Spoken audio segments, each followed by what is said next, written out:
High, সকলে কেমন আছেন? আশা করি সকলে ভালো আছেন।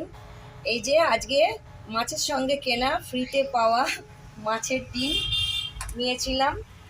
তা সেইটা আমি এই মাছের ডিমের সঙ্গে 1 চামচ এমনি ছোট স্টিলের 1 চামচের চাল গুঁড়ো মিশিয়েছি, 1 চামচ বেসন মিশিয়েছি, নুন দিয়েছি সামান্য, হলুদ দিয়েছি, কাঁচা লঙ্কা কুচি দিয়েছি আর পেঁয়াজ কুচি দিয়েছি। কড়াইতে সাদা তেল দিয়েছি। এটা একদম ভালো করে নিয়েছি। কেটে নিয়ে কাঁচা লঙ্কা দিয়ে ছোট্ট ছোট্ট করে বড়া ভাজবো, একদম একটু একটু করে। ব্যাস, এই একদম ছোট ছোট্ট, মানে একটাতে একটা করে কাঁচা লঙ্কা দেবো। হ্যাঁ, তেলটা ভালো করে এলো নাকি কে জানে। অল্প করেই থাক।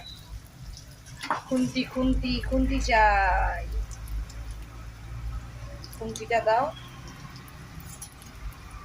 হ্যাঁ, খুন্তি এসে গেছে। এই যে মাছের ডিমের বড়া।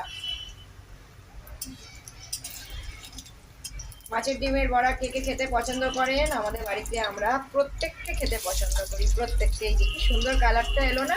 সামান্য 1 চিমটি হলুদ দিলে কালারটা খুব ভালো আসে, খেতে খুব দারুণ লাগে। আর একটা কথা আছে, খাবারটা দেখতে ভালো হওয়া চাই।